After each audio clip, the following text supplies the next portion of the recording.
The Red Line Oil entry. Well, I got it. It was Hoxton, McCachran, Lamosas, Benitez, Ryder Van Beekum, and Robert Van Beekum, the top 6. Cody Myers was 7th.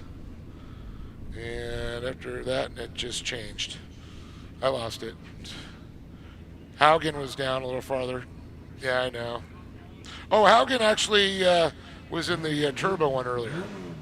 So he already qualified. That was production 1000. Pro Buggy. Pro Buggy. That was for you, Andrea, if you could hear us. You're getting weird, Dave. I know. We need to get some updates on Chocolate Thunder qualifying as we're watching right now. Our looking at our lineup for Pro Buggy here in front of us. I'm just amazed. I just love looking at the tires. Right there, you just saw difference in what they think is going to work. The car to the left had the wide tires and that the block grooving. Matt Brister there, the monkey. See, there's the skinnier tires. A little bit of grooving, not a lot. Another skinny tire car. Again, not a lot of grooving. If we swing around to the left. Scafuto, there's Michael Scafuto right there, the 444s. Michael Meister's checked in and he's going, let's go Buggy dorks.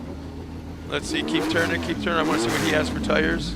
You can see the different ones. You can see the yeah, there's the wide tire right there. Lumacraft, Funkos.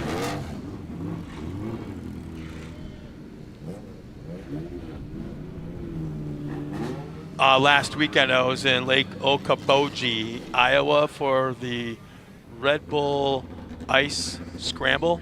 Yes. It was colder than the Frozen Rush from a couple of years ago where it was 30 below, legit, not wind chill. But it was like 9 below, but it was way colder. And Johnny Greaves was there with his car, his new car. Oh my! It was like watching a guy that showed up with an Uzi at a plastic knife fight. I mean, he just had the field covered. That's not shocking.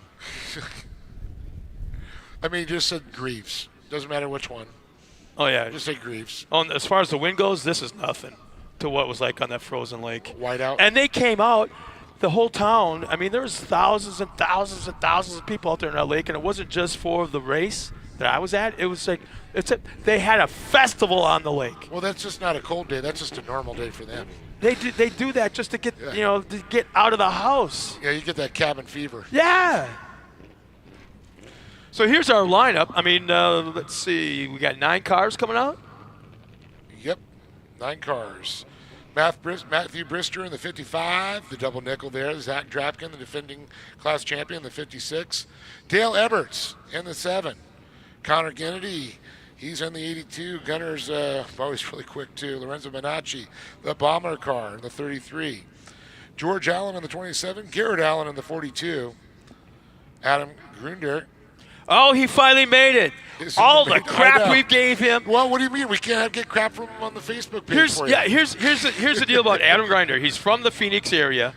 He's very active on social media. Every single race last summer, he was always posting this, posting that from his garage, taking pictures of his car in his garage. Where's the Buggy? Yeah, and it's like, get off your butt. Come on out. Get off your butt. You know what? If you're going to pick a race to make your comeback at, you make it at Hammers.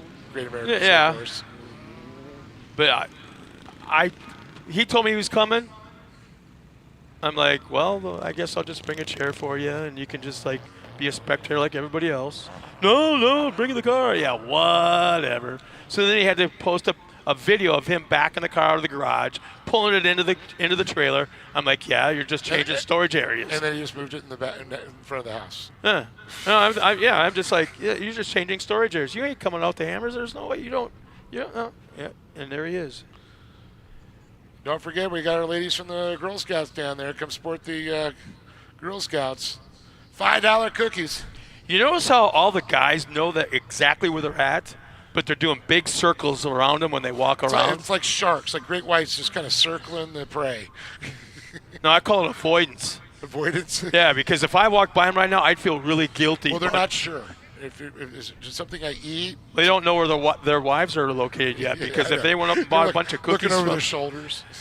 You did not buy. You know that's like not good for you. Oh, We saw Seth. He came over and got a couple boxes, but he can afford it. He's young. Check this out. Ruben's just checked in. He goes, I'm cutting some onions and watching you guys. Awesome. La Bufadora. The best tacos. I'm telling you right now. To everybody in the production truck, you need to check out La Bufadora. Really? Oh, he got his bike out finally. Yeah. I expect to see him driving like one of those old-timey big bikes for some reason. I'm surprised it's not one of those electric coolers. Electric coolers, that's it. So he should be going green in just a moment for 3 laps of Pro Buggy qualifying. So Dale and Ezra Eberts did well last night, I guess, in the desert race. Green flag is out. There we go. Our first car across the line. Lorenzo Bonacci there. Will trip the timing loop, and we're underway. You know, it looks like Lorenzo's been going to the Fab School, learning how to build some stuff and seen some videos. Pretty cool. Yeah, doing his own thing, huh? Yeah, I like it. Trapkin right behind him. Second on the track, as we haven't had a full lap just yet. So keep an eye on that Red Line oil car. Now these are a little bit different, of course, than the limited buggies we saw. You see the A-arm front independent suspension up front there, and of course, run that Ecotech or Honda, power plants. This class I like. Well, you've heard me call it before. The limited cars, I used to call them like the IROC of off-road because they are so freaking equal. Oh yeah. Anyone, it's if you drive that car well, and the other guy drives well car, it's who is smoother. And these cars I call the Formula One of off-road. Open wheel. It's not exactly run what you brung, but you got a whole lot to play with. There's a lot you can do. You can't lean on people. You can't bang doors. You got to be smooth. You can't have contact. And I could be doing a pit maneuver on somebody. And this class here, I think, is the hardest class in all of off-road to be driving because there's so much going on inside that cockpit between shifting, clutching, hitting the right buttons, communication, cutting brakes, the mud eater. All this stuff going on, and a lot of the times, almost all the time, you're doing the steering one-handed because all this other crap is going on. Well, that's why they got the communication buttons on the steering wheel. You got a mud muncher.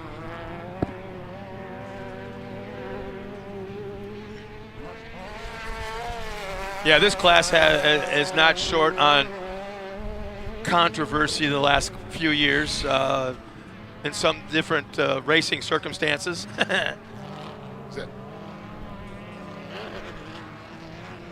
Oh, okay. This is kind of important for a lot of our racers out there. The new Ultra 4 map download is ready and available at PCI. So if you got one of those new Garmins that they're selling, and you can make sure you get the updated map, or you got an older one. Well, that's why these guys were waiting in line and they weren't open yet, kind of getting complaining. They had like 30 guys outside before they were. Yeah, they're like, I need my GPS file, please. I don't know where I'm going. So we got 1 lap remaining in qualifying. Eberts has got the top spot with Brister and Drapkin, 1, 2, and 3. Those 3 names are always at the top spot. Synonymous for sure. Great to see Dale, though. Like I said, him and his son, Ezra, did a great job out racing their buggy in the B1 class, I guess, last night. Class 10, B1. What acronym you want to use, Scott?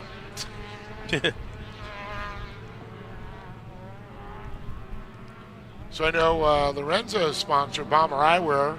Jason Rivera's right over there, right down the center row, I guess it would be, selling all the Bomber Eyewear. You see Jason.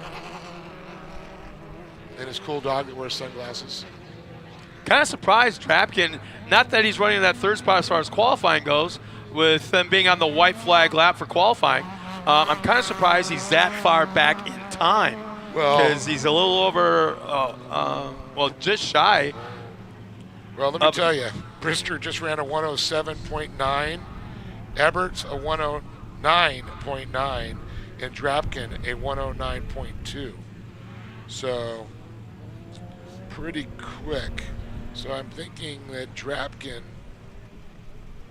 That doesn't make sense. There's the checker Oh, flag. 108. I'm sorry, 108 he got. So Ebert's there. So it's going to be Brister. And there's somebody parked at the side. I think George Allen? Is that 27? Yeah, I think it's George Allen. There he goes. He got turned around. So it looks like Bristol will take this top spot in qualifying. Eberts will be second quick, and Drapkin will be third quick. We should be getting a quick replay from our production truck on what took place just a moment ago on that spin out.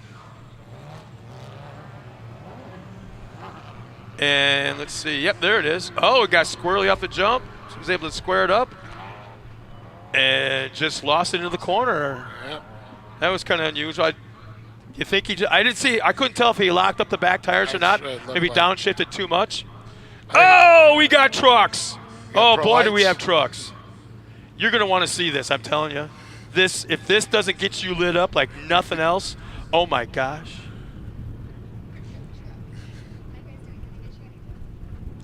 He already got his Girl Scout cookies for free, by the way. No, I'm paying for those. I support the Girl Scouts, and I think you all should. Yes, this is the Pro Spec Mini Open and Pro Light that's up. I didn't know Holter was running 2 classes. Yeah, Pro 2. He's got a new Pro 2 also. Yeah. Yeah. That's why I said I didn't know he's running 2 classes. That's awesome. I still wonder how he fits inside these cars because they're big trucks and all, but he's a tall kid. He's he like got what? on top of our podium, and I used to have to bend over to Oh, him. yeah. Now I got to get like lifts in my shoes to reach him. Or a milk crate. And I'm just 6'1". Yeah. Kid's like what, 6'9"? So we're coming out Pro Light, Pro Spec, and Mini Open. Now the Pro Spec is a new class in the Midwest. Yes, it is. And the Mini Open is actually the old style.